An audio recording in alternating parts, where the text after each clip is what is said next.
Nous allons ici prolonger l'avenue de Normandie. Nous allons également sur un terrain qui jouxte cet endroit créer un établissement public pour personnes âgées, handicapées et dépendantes.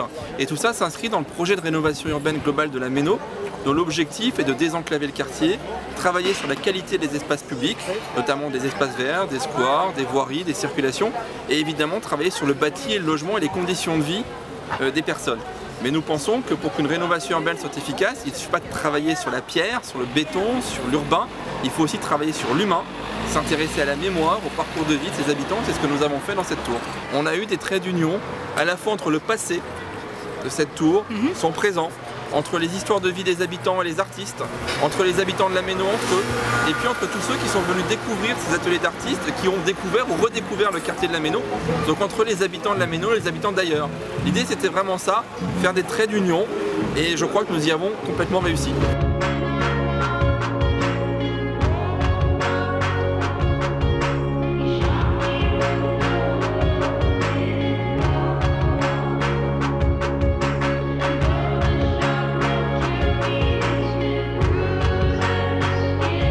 Alors, Trait d'Union est un projet artistique de grande envergure qui inclut une tour, celle-ci, qui va être démolie en 2013, 24 artistes qui ont occupé cette tour pendant des mois, puisqu'on a démarré le projet au mois d'avril, qui ont fait un travail de création artistique qui va être restitué donc, pour cette date-là, aujourd'hui.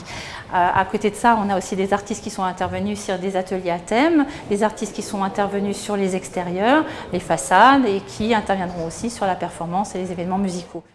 Les projets de rénovation urbaine sont des projets qui impactent fortement l'espace public, ce qu'on appelle l'urbain. Et donc avec des démolitions de logements, des créations d'équipements publics, des créations de voiries. Et avec mon collègue Mathieu Kahn, qui est l'adjoint de quartier, on a souhaité ramener un peu d'humain dans ce projet.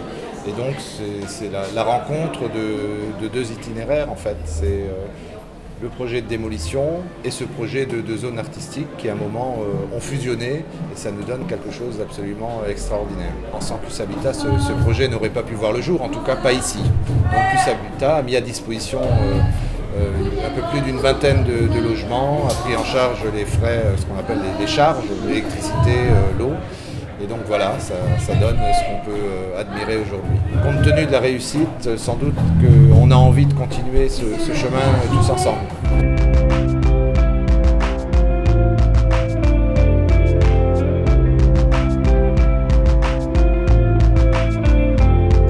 En fait, on travaille sur la mémoire du quartier de façon assez large. Et après, notre thématique particulière ici, ça va être sur la présence-absence, c'est-à-dire voilà, on a un lieu vide, mais en même temps, pour nous, il est extrêmement chargé en émotions, chargé par rapport à toutes les histoires qui sont passées ici, les gens qui ont vécu ici pendant des années. Donc voilà, nous on était vraiment partis sur ce point de départ-là, quoi. Le projet ici, Trait d'Union, m'a intéressé à la fois par son volet artistique évidemment, et à la fois parce que, eh bien, on traitait d'une architecture qui souvent est jugée un peu ingrate. Ce sont ces grands ensembles des années 60 qui aujourd'hui sont voués soit à la démolition, soit dans le meilleur des cas à la rénovation. Quand le projet est passé et que je savais que j'allais avoir un appartement à ma disposition, j'ai décidé de transformer l'appartement en atelier de peintre. Donc je n'interviens pas sur l'appartement lui-même comme on fait beaucoup d'autres artistes, il n'y a pas d'installation in situ dans l'appartement. L'appartement est devenu un atelier de peintre et le sujet de la peinture est l'appartement lui-même et les vues qu'on peut avoir depuis cet appartement-là.